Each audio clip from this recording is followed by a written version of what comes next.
உண்மையிலேயே இந்த Bigg Boss season 8க்கான title யாருக்கு கிடைச்சது? இறுதியா பிக் பாஸ் வீட்டை விட்டு 3 பேரையும் மேடைக்கு அனுப்புறாரு. அனுப்பும்போது நான் உங்க 3 பேரையும் நான் மிஸ் பண்றேன் அப்படின்னு சொல்றாரு. யாராரு? விசால் ஸ்பெஷலா சொல்றாரு. விசால், நீங்க முதல் நாள் வந்ததுலேருந்து என்ன ஐ லவ்னு சொன்னீங்க, அது எனக்கு ரொம்ப பிடிச்சிருந்துச்சு அப்படின்னு சொல்றாரு. ஸோ விஷாலுடைய ஷோவை பற்றி முத்துக்குமார் பிக் பாஸ் ஷோவுக்கு வர்றதுக்கு முன்னால யாரை பார்க்கணும், எப்படி எப்படி பேசணும், எப்படி எப்படி நம்ம நடந்துக்கணும் அப்படின்னு அந்த ஸ்கிரிப்ட் ரைட்டர் சொல்ல இவர் செஞ்சு இன்னைக்கு டைட்டில் வின்னராக ஆயிருக்காரு. எப்படின்னு பார்த்தீங்களா? எல்லா தமிழ் தாய் மக்களுக்கு வணக்கம். நான் Mike Sudhakar, mimicry artist. Tamil Bigg Boss season 8 ஆரம்பிச்சு 4 மாதம் ஆகுது. கடந்த அக்டோபர் மாதம் ஃபர்ஸ்ட் வீக்கில் ஆரம்பித்தாங்க. இன்னைக்கு 105வது நாள் ஆயிடுச்சு. இந்த 5வது நாள் முடிவில் யார் இந்த சீசன் 8உடைய டைட்டில் வின்னர் அப்படிங்கிற பெரிய கேள்வி இருந்துச்சு. ஆல்ரெடி முன்னாடியே கெஸ் பண்ணிட்டாங்க. இருந்தாலும் ஒரு தயக்கம் இருக்கும் இல்லையா? திடீர்னு ஒரு ட்விஸ்ட் மாறும். அதனால ஒரு ட்விஸ்ட்ல இருந்துட்டு இருந்தது. இந்த ஷோவை செவன்னு 5 மணி நேரம் இழுத்து விளம்பரம் கொடுத்து சிறிய இடைவேளைக்கு அப்புறம் வர்றேன் பேசுறேன் அப்படின்னு சொல்லி போட்டு மாலை 6 மணிக்கு ஆரம்பிச்சு இரவு 11 மணிக்கு இந்த ஷோவை முடிச்சிருக்காங்க. அதாவது எந்த ஒரு ரியாலிட்டி ஷோவும் இந்த அளவுக்கு வந்து ஒரு 5 மணி நேரம் வந்து நடந்ததே கிடையாது. இந்த பிக் பாஸோடைய டைட்டில் வின்னர் யாருன்னு அறிவிக்கிறதுக்கு 5 மணி நேரம் இந்த ஷோவை நடத்தி வெற்றிகரமா இந்த சீசன் 8 முடிச்சுட்டாங்க. முத்துக்குமார் தான் டைட்டில் வின்னர் அப்படிங்கிறத அறிவிச்சிட்டாங்க. மொத்தமா இந்த பிக் பாஸ் ஷோ சீசன் 8ல 24 பேர் கண்டஸ்டன்ட் கலந்துக்கிட்டாங்க. அதுல ஒவ்வொரு வாரமும் கடுமையான போட்டிகளை வச்சு ஒவ்வொருத்தரா வெளியேற்றினாங்க. கடைசியில ஒரு 6 பேரை வச்சு பணம் எடுக்கும் டாஸ்க்கை வந்து கடுமையா வச்சிருந்தாங்க. அதுல யார் அந்த குறிப்பிட்ட டைம்ல எடுத்துட்டு வந்துட்டாங்கன்னா பிக் பாஸ் வீட்டுக்குள்ள வரலாம், அந்த டயத்துக்கு வர முடியலன்னா அப்படியே போயிடலாம் அப்படிங்கிற மாதிரி ஒரு கடுமையான போட்டி வச்சிருந்தாங்க. ஜாக்லின் இவங்க வெளியேற்றப்பட்டாங்க. அதாவது கடைசி நாள்ல அந்த 105வது நாள் 19th 5 பேரை மட்டும் வச்சிருந்தாங்க.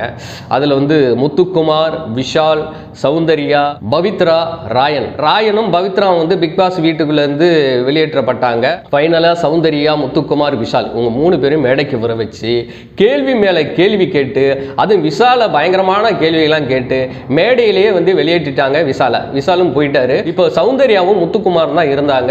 இப்போ 2 பேர்ல யாரு டைட்டில் வின்னரா ஆக போறாங்க அப்படிங்கிற மாதிரியான ஒரு ஹார்ட் பீட்டு, சில பல கேள்விகள், பயங்கரமான ஒரு பில்டப் எல்லாம் கொடுத்து லாஸ்டா சௌந்தர்யாவை ஓரம் கட்டிட்டு முத்துக்குமார் தான் பிக் பாஸ் சீசன் 8உடைய டைட்டில் வின்னர்னு அறிவிச்சு 40,50,000 ரூபாய் வந்து பணம் வந்து கொடுத்துருக்கிறாங்க. அதாவது இந்த நிகழ்ச்சிக்கு முன்னாடியே சில பல கேள்விகள்லாம் கேட்டிருந்தார் விஜய் சேதுபதி.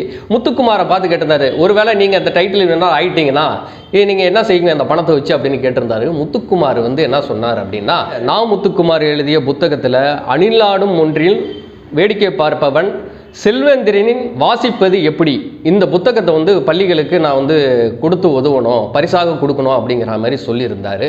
இந்த செல்வேந்திரன் அவர் யாருங்க? அதாவது நான் முத்துக்குமாருங்கிறது உலக மக்கள், உலக தமிழர்களுக்கு எல்லாருமே தெரியும். இந்த செல்வேந்திரன்ங்கிறவர் யார்? அவர் எழுதின இந்த புத்தகத்தை பற்றி முத்துக்குமார் சொல்றதுக்கான அவசியம் என்ன அப்படின்னு நீங்கள் கேட்டிங்கன்னா நீங்கள் கமெண்டில் கேளுங்க, வேணா அதுக்கு அர்த்தம் சொல்கிறேன். ஏன் இந்த செல்வேந்திரனோட புத்தகத்தை பற்றி சொல்கிறாரு, செல்வேந்திரனை பற்றி சொல்கிறாரு அப்படிங்கிறத கமெண்டில் சொல்லுங்கள், வேணா நான் சொல்கிறேன். முத்துக்குமாரை பற்றி ஒரு சின்ன கேள்வி மட்டும் கேட்கணும்னு நினைக்கிறேன். இந்த பிக் பாஸ் சீசன் 8உடைய டைட்டில் வின்னர் ஓகே, ஒரு நல்ல தமிழ் பேச்சாளர், தமிழ் மோட்டிவேஷனான ஆள், ஒரு மற்றவர்களை புரிஞ்சு பேசக்கூடிய ஆள், எப்படி நம்ம அந்த சமுதாயத்தில் வாழணும் அப்போ விஷயங்களை வந்து எல்லார்கிட்டையுமே ஷேர் பண்ண ஒரு ஆள் ஓகே, அதில் எந்த ஒரு சந்தேகமும் கிடையாது. ஆனால் அந்த பிக் பாஸ் ஷோவில் அம்மா பற்றியான விஷயங்களை நிறைய பேசினாரு. அம்மா வந்து பையனை பற்றியான விஷயங்களை நிறைய பேசினாங்க. ஆனால் அப்பா உட்கார்ந்துருக்காங்க, அந்த அப்பாவை பற்றி சில விஷயங்கள் பேசியிருந்தா நல்லா இருந்திருக்கும்.